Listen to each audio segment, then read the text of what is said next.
So already, you may watch a video of mine called "Was It Burke?"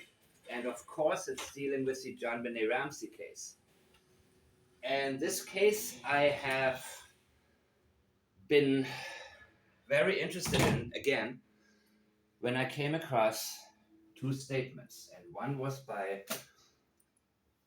Patsy Ramsey, and the other was by John Ramsey, which was an embedded confession. And I'm not going to go back into the specifics of the video because not that many people watched it. So you can search for it. It's called Was It Burke on this channel. As we have later learned, the grand jury has voted to indict John Ramsey and Patsy Ramsey.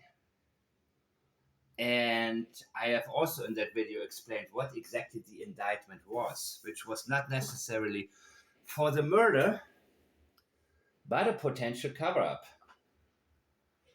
And District Attorney Alex Hunter in the late 90s made a statement that was pretty final in nature.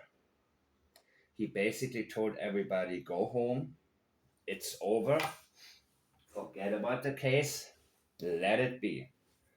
And then the case of JonBenet Ramsey turned into a so-called mystery. And as I have said many times, mystery is a term I seriously detest because when you call something a mystery, you admit defeat. You decide that there's nothing you can do to solve this case. And that, of course, benefits the guilty parties. And the more I look into statement analysis and the more I analyze cases I have wondered about my whole life, the more I realize just how simple the truth actually is. And of course, there was a CBS special that I watched after my analysis, my first one a few months ago. And I was blown away just how accurate my analysis was. Of course, Burke Ramsey sued them, and I guess he won. And then Dr. Phil interviewed him, and this is only my opinion that Dr. Phil, when he claimed that he believed Burke Ramsey, was full of it. And he knows who did it. But it was part of the settlement. CBS probably figured we don't really care what happened, but we don't want to lose any money. So why don't we do this? On top of this documentary, which, by the way, you cannot play in every country. I shared the link before, and many of you were not able to view it. I excerpted parts of it, small parts in this video that I just mentioned. But I had to redo it because the first one I did, the video was, I wasn't able to share it. It was a copyright violation. I got a strike. No, I didn't get a strike, but I got a warning or whatever it was. I redid it. I redid it, and I only limited myself to having small parts featured. These were very small yet very important parts. And so if you're not able to find it, I will in time fill you in by level of importance from my point of view. Meaning I go to the important parts first and then I dig deeper and deeper and deeper. Unless I see nobody wants to hear about it. Not yet. And I understand that the case of JonBenet, of Sebastian Rogers is so urgent and hasn't been solved, and we don't officially know whether he's alive or not. And that case is my priority, the Sebastian Rogers case. But as I examine his case, I immediately get reminded of other cases which are considered a mystery by most. And one of the most important rules in statement analysis is that you can never say for them what they don't say themselves. You can never finish the sentences for them, and you can never rely on your own interpretations of what you think someone is really trying to say. If they don't say it, they're not saying it. District Attorney Alex Hunter, of course, was okay. Well, let me say it like this. Sidetracking is the enemy of statement analysis. Your mind is precious. Your mind needs to be clear and free. And freeing and clearing your mind is the basis. You cannot have confirmation bias. You cannot be angry when what you think happened turns out not to have happened. And putting anything into the box of good or evil will not work either. It will work against you significantly. Just because you don't like somebody doesn't mean they did it. And just because you like someone doesn't mean they didn't do it. Many times the bad guy wasn't even there. And many times the so-called good guy snapped. And the snap is what I believe happened here. And so when your mind is already made up, a child couldn't kill another child, then this is not for you. Then, you need to be in the circle of people who like to share opinions and argue about their guesses. I'm defending my guess against yours. Or, of course, you have a choice to want to find out exactly what happened. The case of JonBenet Ramsey is the name of the CBS documentary. And as I have said, I hadn't watched it when it came out until when I made the video called Was It Work? And in that, they did a wonderful job explaining some of the marks on JonBenet's body. And they have alleged that she tried to snap a pineapple from him, snapped the pineapple from Burke. He took the flashlight, hit it over her head, and when she was already dead, he took the tracks from his miniature train and poked her with the end to see if she was still alive. And I 100% agree 100% agree. Of course, everything is only my opinion. I am not a judge. I am not a member of the jury. I don't officially work this case. And what was I going to say? Well, let's look at what District Attorney Alex Hunter, at the time he was a district attorney, actually said that made people believe that the Boulder grand jury had voted not to indict. Did he actually say that? No, he did not. Look at the statement on the board. That was the beginning part. And I like to only show you the best parts because I don't want to sidetrack you away from what matters. The Boulder grand jury has completed its work. That is true. Because the Boulder grand jury has finalized its vote. They have voted to indict the Ramseys and will not return.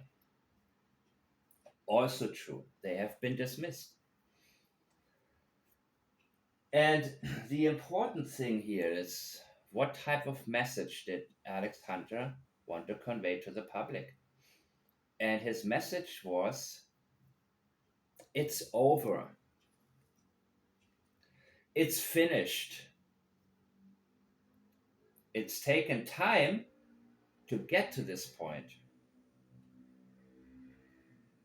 And a lot of the attention on the case has already simmered down. So a lot of people had already forgotten about it. It was probably in the back of their minds, but they figured, okay, after all this time, nothing came out of it, so let's file it under the mystery category. This is the cover of that video called Was It Burke? Look it up. There I will get more into it.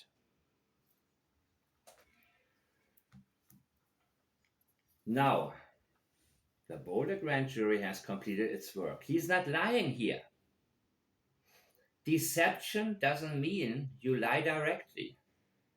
It means you're giving a false impression to the public. And he's telling us the truth. The Boulder grand jury has completed its work. They were done. And they voted. We want to indict the Ramseys. There is sufficient evidence. Should I play part of my old video? It's kind of tacky, right? But okay. Welcome to my channel. Will I or any of my advisors discuss grand jury proceedings today or ever, unless ordered by the court? So that was the part where Alex Hunter, it comes after this. I will read it to you in a minute, the whole statement that he made. If I have it. Yeah. Wait a minute. This is exactly it. Unless ordered by the not to indict. He's not telling us that. And will not return.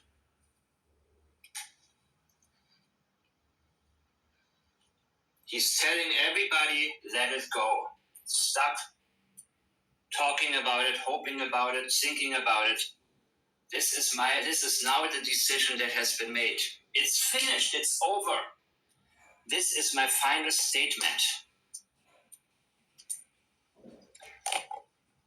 And at the end, he also says,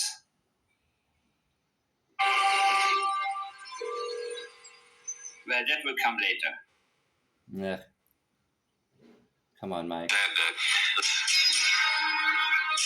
Under no circumstances will I or any of my advisors discuss grand jury proceedings today or ever, unless ordered by the court. Of course, under no circumstances will I or any of my advisors discuss grand jury proceedings today or ever, unless ordered by the court. So this is exactly it. Unless ordered by the court, he's telling us this is final. The grand jury has completed its work and will not return. So what will it? Let's see if they voted not to. Wait a minute. The Boulder grand jury has completed its work and will not return. This is him telling us it's over. But what did the grand jury actually decide? He doesn't tell us that. He's telling us no charges have been filed. And have been filed is passive language. And whenever somebody uses passive language, there's a very good chance that they're hiding responsibility. That they're either hiding their own responsibility or somebody else's responsibility. The question to ask is, who hasn't filed charges? And what he also doesn't say, when they tell you what didn't happen, pay close attention. He didn't say the grand jury voted not to indict or we. He's avoiding that right now in this sentence. Later, he's talking to us about that let me finish it. Let me actually read the whole thing. The Boulder grand jury has completed its work and will not return. No charges have been filed. Yet I must report to you that I and my prosecution team task force believe we do not have sufficient evidence to warrant the filing of charges against anyone who has been investigated at this time. DA Alex Hunter.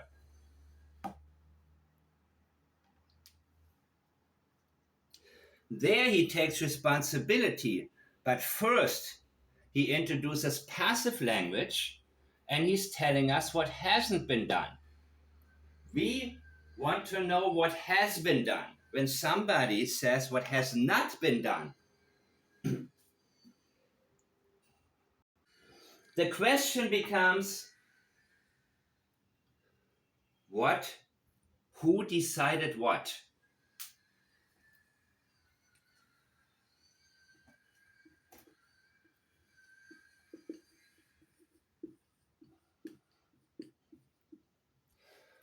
Who decided what? We cannot tell from here. The Boulder grand jury has completed its work. That is a true statement. And it is an active, not a passive one.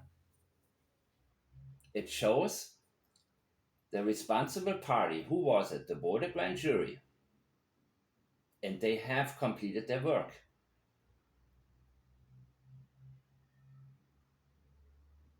And then he says they will not return.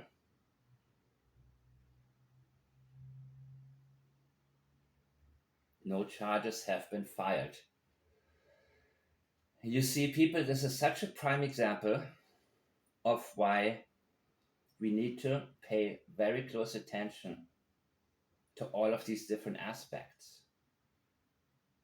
And we cannot overlook all of the small things. You have 2 sentences here. And had I known back then about statement analysis, what I know now, and I missed it back then. I don't think I listened to I may have caught it on the news, like in bits and pieces. And this case, they were talking about so many different possibilities. And of course, the media is talking about possibilities that get people to tune in. Was it SA? Was there a stalker? What about beauty pageants? Should children be in beauty pageants? All of that. And none of that had to do with what was actually going on at home in the Ramsey's home. How Burke went from being her first and then only child who was completely adored beyond words, paid attention to constantly. And I believe Patsy Ramsey was a very loving mother, but she was also obsessed. When asked in the 911 call, how old is your daughter? She said, she's 6 years old. She's blonde, 6 years old. That particular statement stands out to me. That was her obsession. Why? She says she's 6 years old, she's blonde, 6 years old. Why would she say that JonBenet Ramsey was blonde? And then she catches herself or realizes, okay, that's my obsession kicking in here. Because Patsy Ramsey was Miss West Virginia. And I looked up who became Miss America that year and the following year. And it seems like at the time, all of the Miss Americas happened to be blonde, happened to have blonde hair. And as Carl Jung said, the biggest burden a child has to carry is the unlived life of the parents. The unfulfilled dream of the parents become the biggest burden in the life of a child. So Patsy Ramsey had already given up on her dreams. She had already,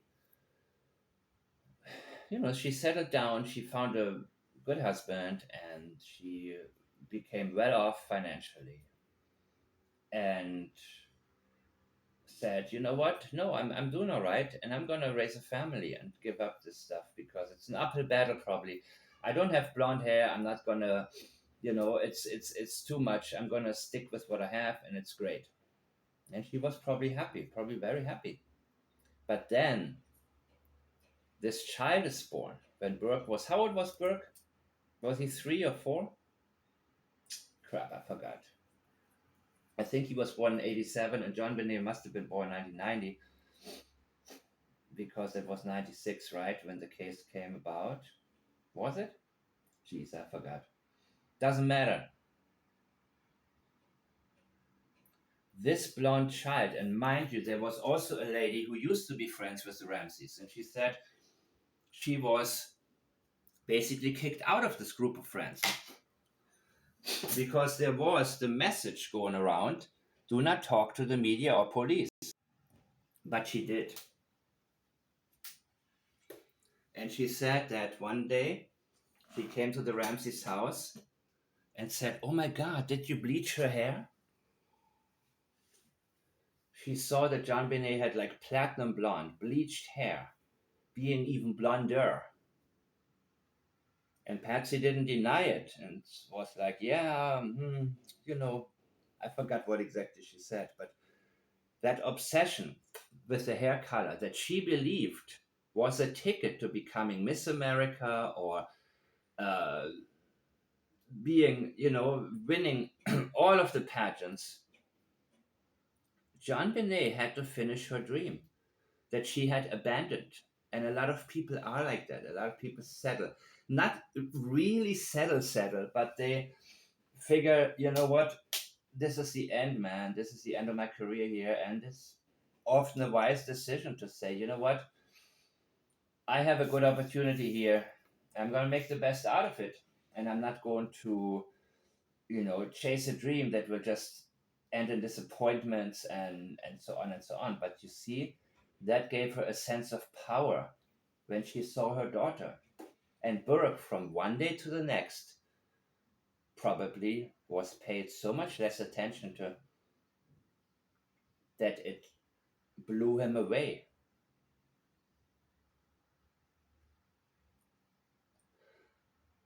You compare your current life to how it used to be. If you grow up not being paid that much attention to, and a lot of people do, and it doesn't mean your parents don't love you, it means they have busy lives, but she didn't. She was Susie Homemaker. She was there. She had servants or employees, or she had people who she had workers, people who worked for her, who took care of unpleasant things. She didn't have anything to worry about except her children.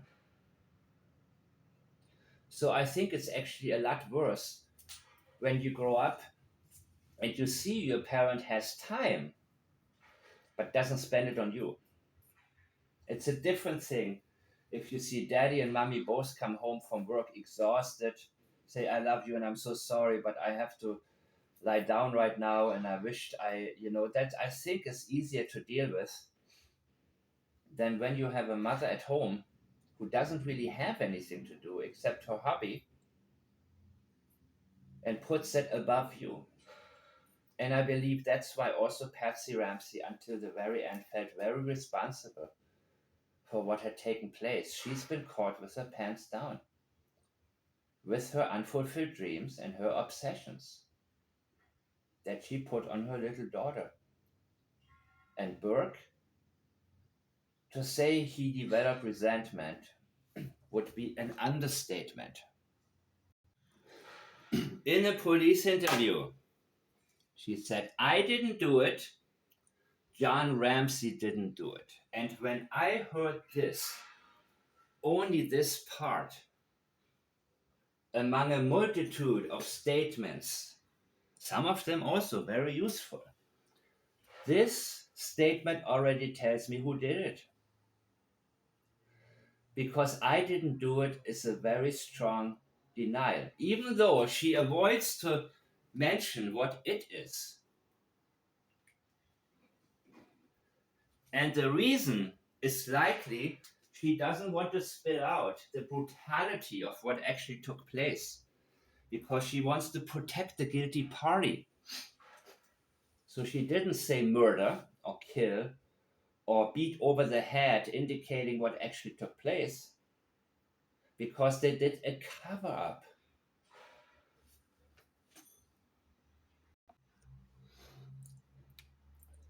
What is an embedded confession? An embedded confession is similar to what Jerry McCain told us, gave us, when he told us exactly what happened, but embedded it in reporting what he was accused of without quoting what the accuser exactly said. If I find it, I will tell you right now what Jerry McCain said. Give me 1 second, people. That's another video of mine. It's called Embedded Confessions, Jerry McCain, John Ramsey, and Chris Proudfoot.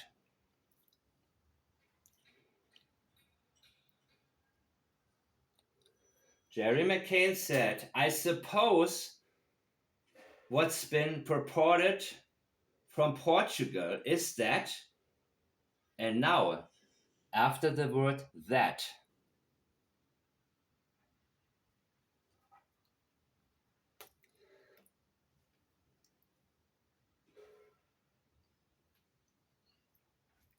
he is placing the statement under the ownership of the police in Portugal. The same way John Ramsey puts this on the police theory. Of course he calls it a theory. He needs to be somewhat dismissive here. But he doesn't say the theory is that we, the police, believe that Burke. No, he's telling us in his own words what actually took place, as did Jerry McCain. And you can watch Richard D. Hall interviews Peter Hyatt about the case. A wonderful video, by the way. Wonderful video. I hadn't watched until recently again. I did watch it 8 years ago, and rest in peace, Peter Hyatt. I read it again. Wait a minute. I suppose what's been purported from Portugal is that Madeleine died in the apartment by an accident and we hid her body. Now look at the part after the term that.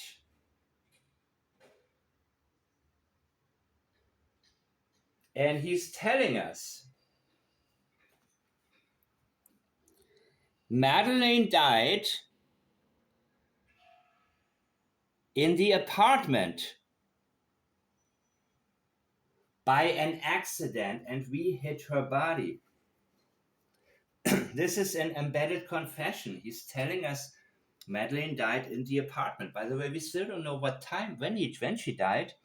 So did she die long before that? And when they went to the restaurant, that was actually a part of the cover up. What did they do the day before? That's what have been interesting to me.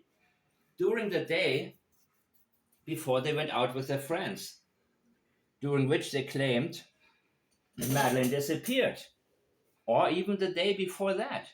That's what the investigation, that's what we should know. But all the tourists were gone, or many people left the resort. And there should have been a lot of interviews with a lot of people telling us whether or not they saw something.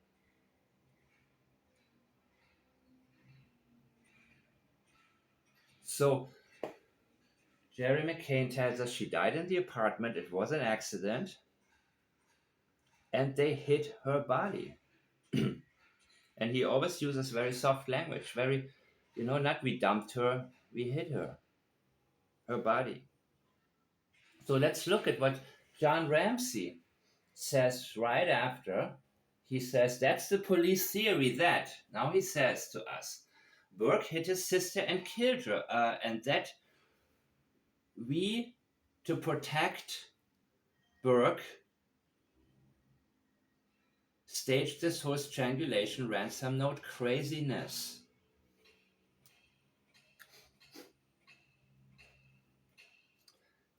With the term craziness, he is actually telling us that A, there was no strangulation.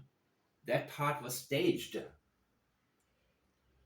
What he's also telling us, the ransom note, craziness, probably Patsy's idea. She wrote it. Allegedly, she wrote it. It was long-winded. It showed affection towards Mr. Ramsey. There are so many red flags, and I have read I think it's Stephen Pagano. I think his statement, his analysis. But I skipped through it because I already knew. I over the years, I have every time I glance at something, I don't really just read the words. I immediately allow the red flags to hit me there.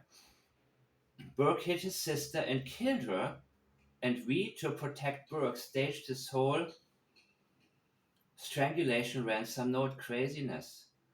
His sister. In an interview, I think after Alex Hunter spoke, no, I don't know exactly when, but I think it was that he talked about moving on and starting to understand. No, it was before maybe. He said the question is now that they need to understand why this happened.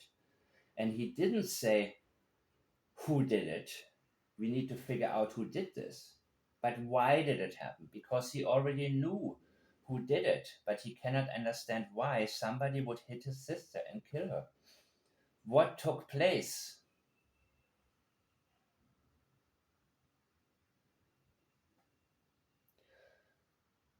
To protect Burke. That's what he's telling us here.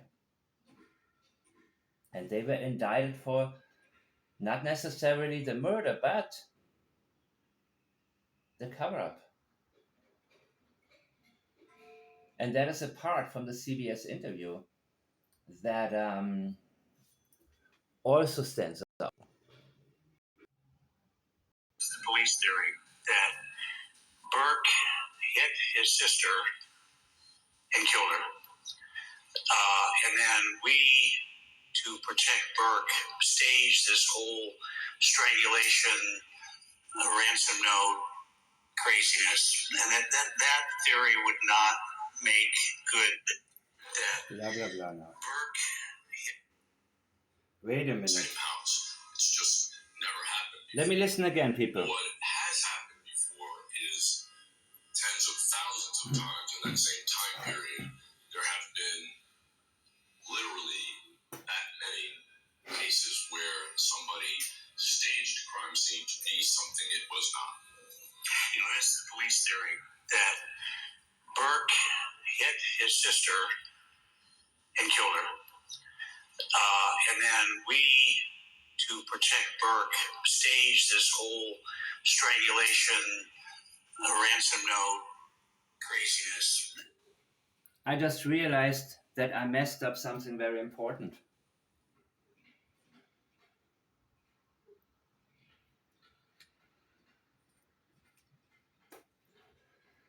And if you may have noticed a couple of minutes ago when I read it, I actually left out the part that because it seemed out of place to me. Am I happy I listened to this again? He didn't say and that, because if you say and that, it would reference back to the police theory. That's the police theory that Burke hit his sister and killed her, and that we... No, let's read the sentence one more time. Burke hit his sister and killed her, and then, to protect Burke, staged this whole strangulation ransom note craziness. And then we... One more time. Burke hit his sister and killed her, and then, We, to protect Burke, staged this whole strangulation, ransom note craziness. That's a complete sentence. Not referencing police or anybody again.